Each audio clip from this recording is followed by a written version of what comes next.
Hi everybody, and welcome to part 3 of our 3-part series on OneNote. This is a basic overview of all the pieces, parts, and just how to basically get around in your child's OneNote journal. In our first section, we just did a basic and quick rundown of everything and what everything is and what happens when I push that button.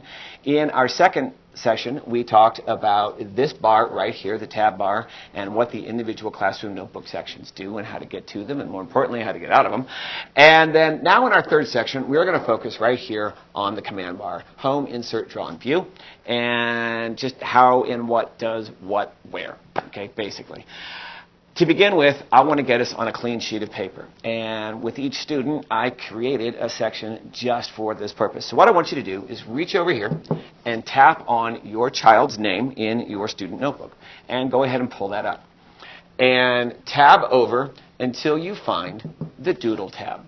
It could be any color, but this one happens to be red.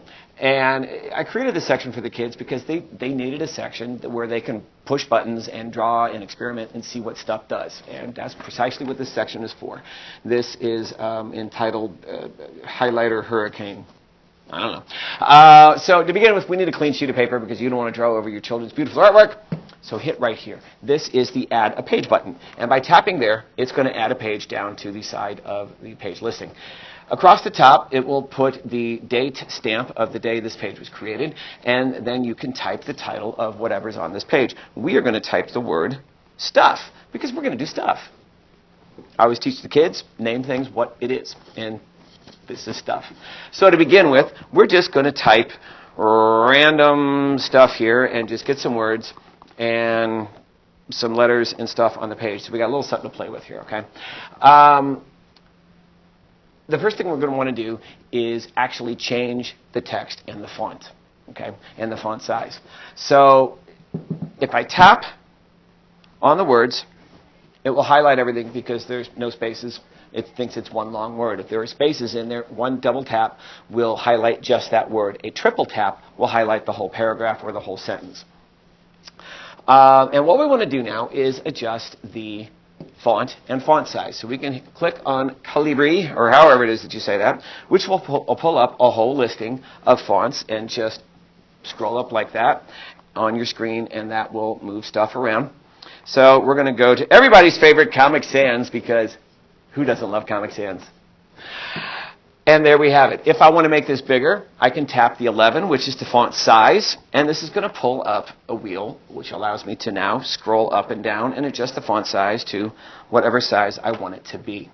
Okay? If I want to change bold, italic, underline, strike through, all of that is right there, and just tap it and boom, now I'm italicized. If I want to change the color, I can go and click here, the A with the big black line underneath it, and select any color, and again, scroll up and down. If I don't have any colors I want, I can come down here and tap More Colors, and that will allow me to pick any color on the wheel. So we're going to make it a pretty red, because red.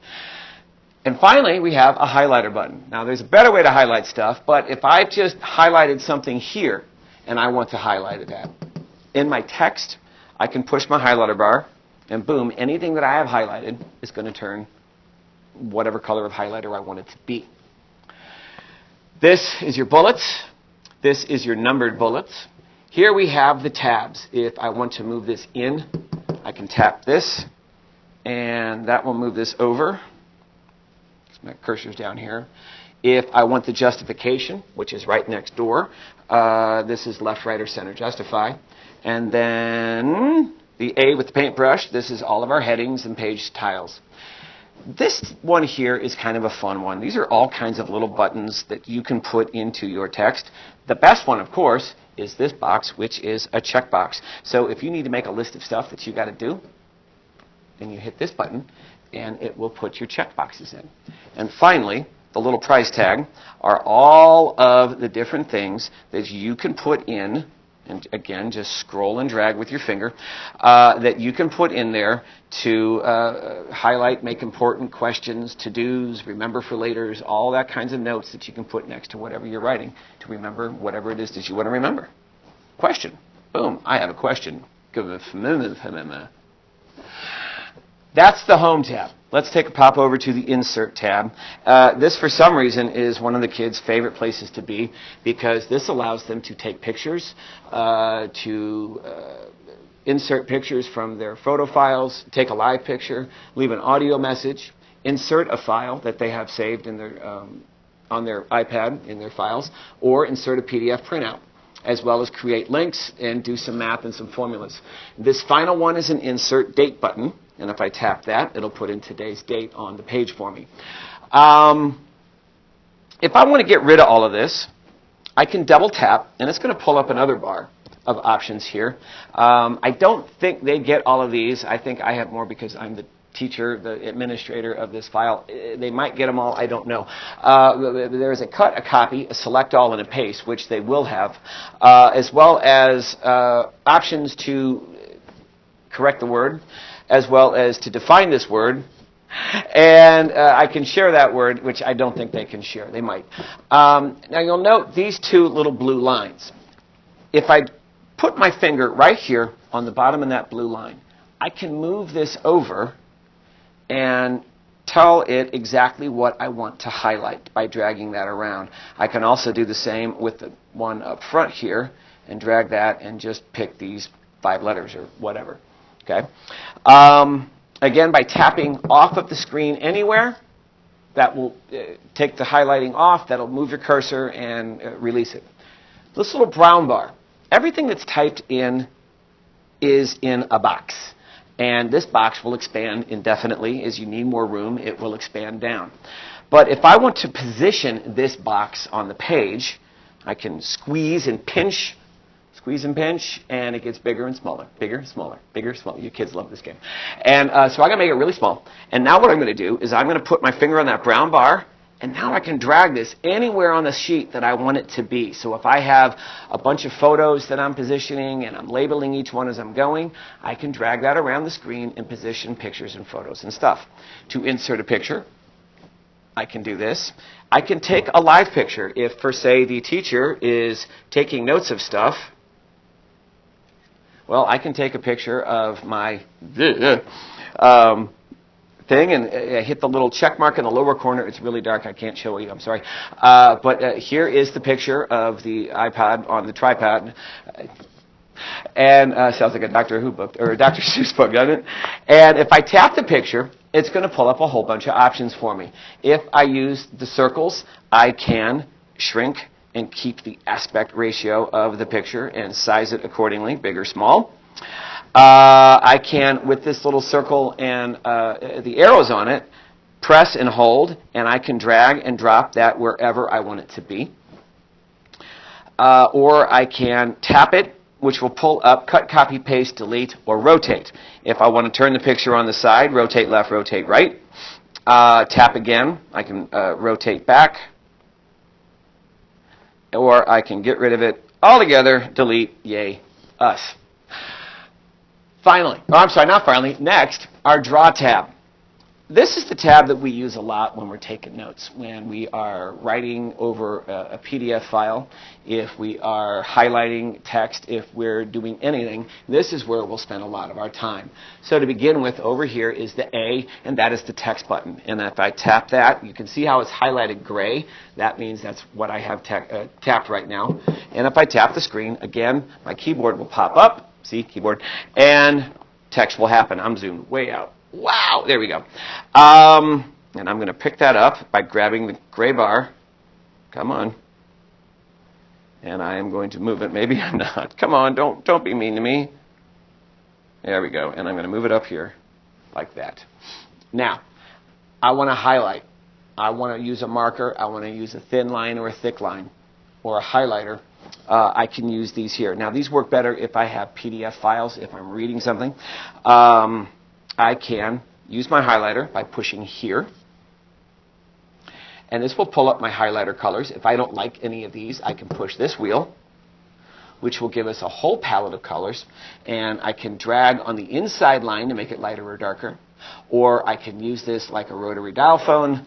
I know I'm dating myself. And spin that around and pick any color on the wheel that I want to see. Tap off of the screen. to make that go away, and now that color is selected right here. Using my highlighter, you'll note that the highlighter changes to the color that you're using, and now I can, with my finger, just draw across the page and put down the highlighted lines. This is a marker. Now, you will see through the highlighter, as you should. The markers, however, if I tap the marker, again, it's the same color configuration and the same ability to change the color. But with the markers, you can see it will actually color over the words. So it's a thick line, kind of a Sharpie marker. And this is also a thin line marker here, and that's a pretty green color. And then the eraser. Now, the eraser, there's one trick to the eraser. Whatever I touch that I've drawn with a single action will go away when I touch it with the eraser. So that green line that I scribbled on the board, with one strike, I got rid of the entire green line because I drew that line with a single action. This is also an endless source of amusement for the kids. They love this stuff. So if I come down this way with my eraser, that whole line will go away. Okay? Likewise, that and all of that down there, but it will not erase the text that you type. Important to note. Ah! Earthquake! Turn around. Sorry, I tilted the thing. This will make your lines get thicker or thinner by hitting the plus and minus. And you can make them rather thick or rather thin. The eraser you cannot. But choosing any of your highlighters or your markers, I can make a thicker line or a thinner line simply by tapping the plus and the minus. Finally, we have two options here. The first one is this square within a square. And what this does is a shape recognition tool. And the kids love this one, as do the adults, I'm not going to lie. If I draw a triangle, shape recognition will make it a pretty triangle. And if I try to draw a square, it'll make it a pretty square. And so on and so forth. This one here, this little hand on the side, this turns on my stylus. If I'm using an electric pen, a stylus, and a few of them have them, this is where I can access the options for those styluses and doing everything. Or this slides over and I draw with touch. If I want to turn that off, I can slide that over by just doing this on the screen, and now I'll be able to draw only with the stylus on the screen. My finger won't do anything. Okay, I'm going to turn that back on before I get myself into trouble. And finally, the View tab. Yay! This is a rather short and small tab, but this is telling me that my screen size in my paper here, I can bring it to 100%. I can make it smaller. I can make it bigger, and such and so forth. Or I can return it to 100% by pushing that button. Page width will increase it to the width that I have used. If you're all over your page and you've drawn everywhere, if you hit the page width, it'll actually shrink it down and get everything you've drawn into that view, into that page. Followed by a couple of ominous looking buttons. The first one is the paper color, and by pushing here, I can make any pretty color as a background that I would like to have, or no color at all. This one, the next one, is where you insert your grids or your lines. If you want lined paper, if you want grids, you can have it at a push of a button. And by inserting a grid, now I have a grid sheet across my page, and this will help me in math if I want to keep all my numbers in a nice column, or just whatever I might need a grid for. Or if I'm writing and I want to have pretty handwriting, I can turn this into what might look like a standard sheet of notebook paper to write on. Okay? And that is that. Thank you all so much for listening in and following along with our 3 sections on how to use OneNote. This is the basics. This is the overview. This doodle section, this is for you. Push buttons, explore. And if you mess something up, hit the undo button and don't panic. Thank you all so much for showing up and for listening in and for being involved in our wonderful digital classroom. Have a great day, everyone.